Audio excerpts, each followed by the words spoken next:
الحمدللہ رب العالمین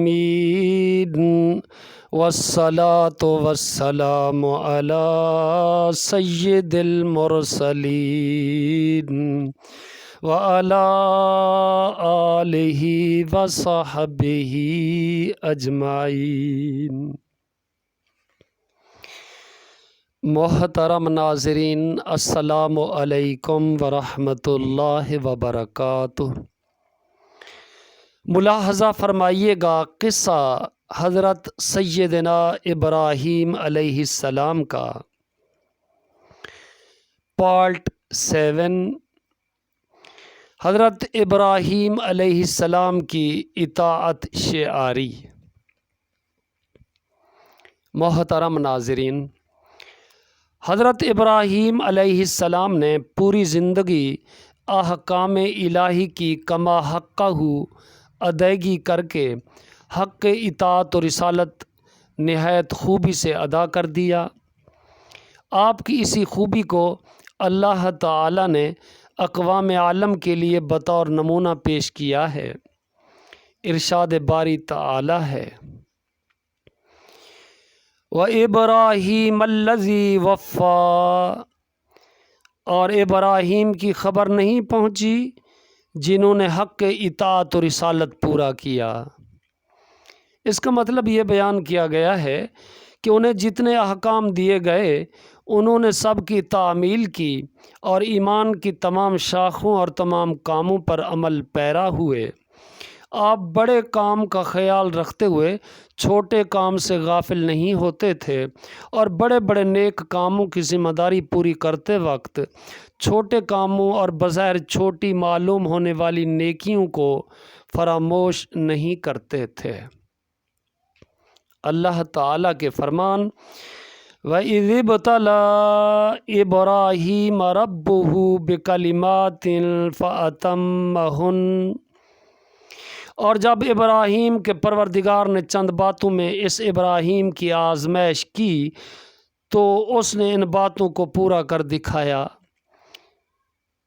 کی وضاحت کرتے ہوئے حضرت عبداللہ بن عباس رضی اللہ عنہما نے فرمایا، اللہ تعالیٰ نے صفائی اور طہارت سے متعلق 10 احکام دے کر آپ کی آزمائش کی تھی۔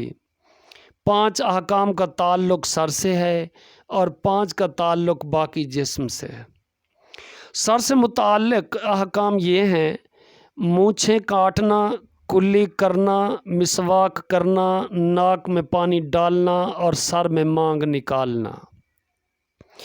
باقی جسم سے متعلق احکام یہ ہیں: ناخن کاٹنا، زیر ناف بال مونڈنا، ختنہ کرنا، بغلوں کے بال اکھاڑنا اور پیشاب پخانہ کے اثرات کو پانی سے دھو کر دور کرنا، یعنی استنجا کرنا۔ حضرت ابو ہریرہ رضی اللہ عنہما سے روایت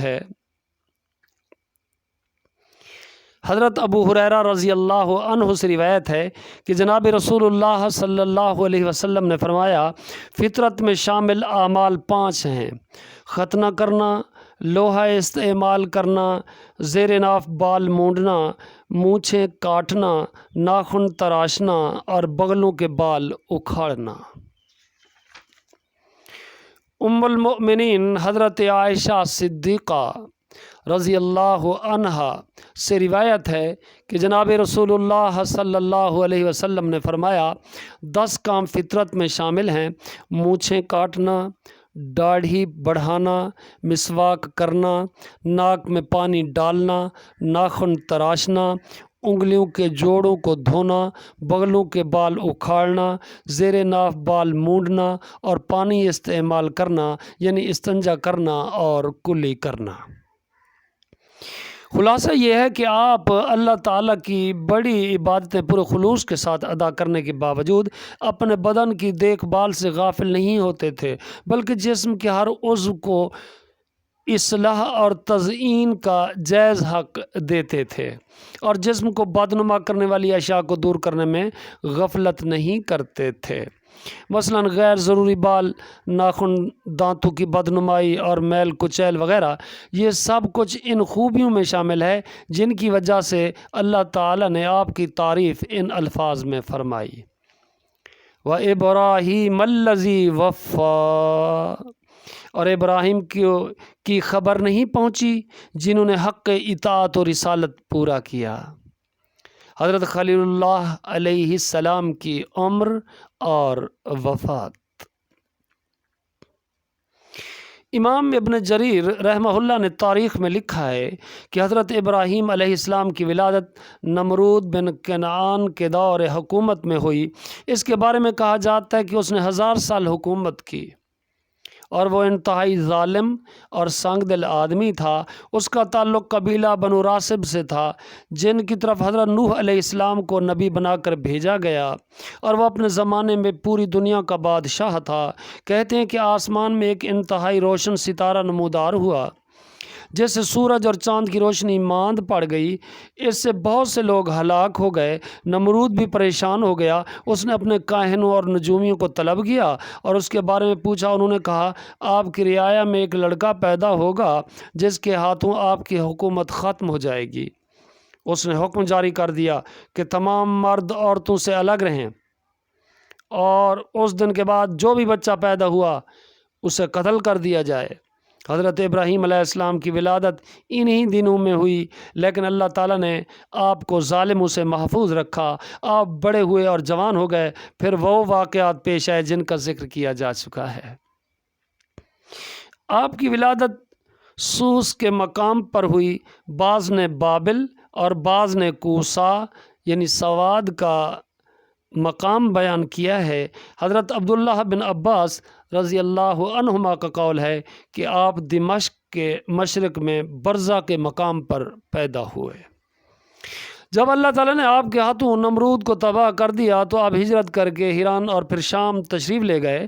آپ ایلیا کے علاقے میں بھی رہے اور آپ کے ہاں اسماعیل علیہ السلام اور اسحاق علیہ السلام پیدا ہوئے۔ آپ کی اہلیہ محترمہ حضرت سارہ علیہ السلام آپ کی زندگی میں کنعان کے علاقے میں ہیبرون کے مقام پر اہل کتاب کے قول کے مطابق 127 سال کی عمر میں وفات پا گئیں۔ حضرت ابراہیم علیہ السلام بہت غمگین ہوئے اور اظہار غم کیا۔ پھر بنی حیث کے ایک شخص افرون بن صخر سے 400 مسکال کے عوض ایک غار خریدا اور سارہ علیہ السلام کو وہاں دفن کیا۔ کہا جاتا ہے کہ پھر حضرت ابراہیم علیہ السلام نے اپنے بیٹے اسحاق کی شادی رفقہ بنت بطویل بن ناہور بن طارح سے کی۔ اہل کتاب کہتے ہیں پھر حضرت ابراہیم علیہ السلام نے کنتورہ سے شادی کی جن سے اولاد بھی ہوئی۔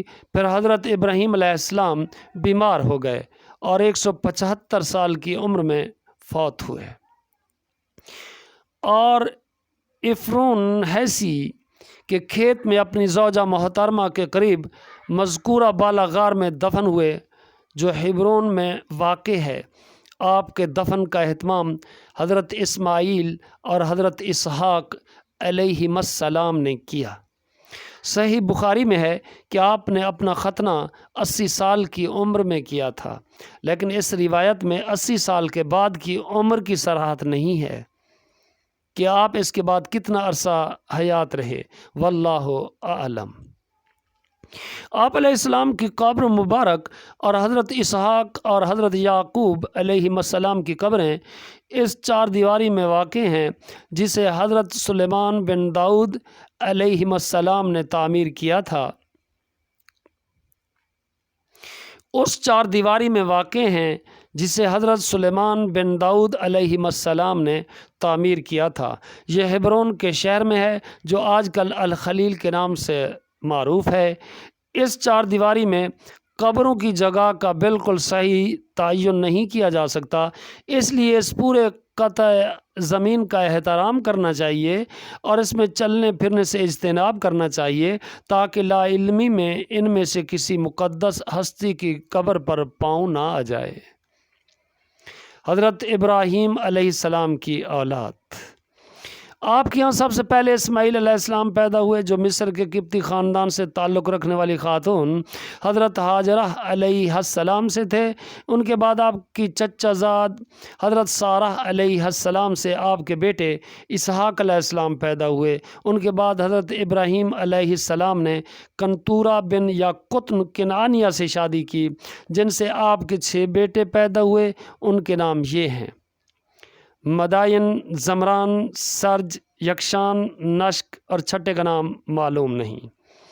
ان کے بعد آپ نے ہجون بنت امین سے شادی کی، جن سے آپ علیہ السلام کے 5 بیٹے کیسان، سورج، امیم، لوطان اور نافس پیدا ہوئے۔ ابو القاسم سہیلی نے اپنی کتاب التعریف والاعلام میں اسی طرح بیان کیا ہے۔ محترم ناظرین، یہ آخری حصہ تھا 7واں۔ آخر میں ہم اولیات ابراہیم علیہ السلام کا تذکرہ کرتے ہیں۔ محترم ناظرین، حضرت ابراہیم علیہ السلام دین اسلام کے سالار اعظم ہیں۔ آپ نے بہت سے ایسے امور انجام دیے جو ان سے پہلے کسی نبی یا رسول نے نہیں کیے۔ انہیں اولیات ابراہیم علیہ السلام کا نام دیا جاتا ہے۔ ان میں سے اکثر و بیشتر کو شریعت محمدی صلی اللہ علیہ وسلم میں بھی برقرار رکھا گیا ہے۔ ان میں سے چند ایک یہ ہیں: سب سے پہلے آپ نے مہمان نوازی کی سنت جاری کی۔ سب سے پہلے آپ نے مونچھیں کٹوائیں، ناخن تراشے اور زیر ناف بال صاف کیے۔ سر کے بالوں میں مانگ نکالنے کی سنت آپ نے جاری کی، اور سر کے بالوں میں بڑھاپے کے اثرات بھی آپ ہی نے دیکھے۔ سب سے پہلے منبر پر خطبہ بھی آپ نے دیا۔ عرب کا محبوب و لذیذ کھانا سرید آپ نے تیار کیا۔ معانقے کی سنت بھی آپ نے جاری فرمائی۔ محترم ناظرین، زندگی باقی ملاقات باقی کے تحت انشاءاللہ ہم نیکسٹ ٹائم بفضل تعالی حضرت سیدنا لوط علیہ السلام کا ذکر کریں گے۔ اللہ پاک سے دعا ہے کہ اللہ رب العزت ہمیں صحیح پڑھنے، اس کو صحیح سمجھنے اور اس پر صحیح عمل پیرا ہونے کی توفیق بخشے۔ ہماری غلطیوں کو معاف فرمائے، ہماری غلطیوں سے درگزر کرے، ہماری غلطیوں کو معاف کرے اور ہمیں صراط مستقیم پر چلائے۔ آمین یا رب العالمین۔ السلام علیکم ورحمۃ اللہ وبرکاتہ۔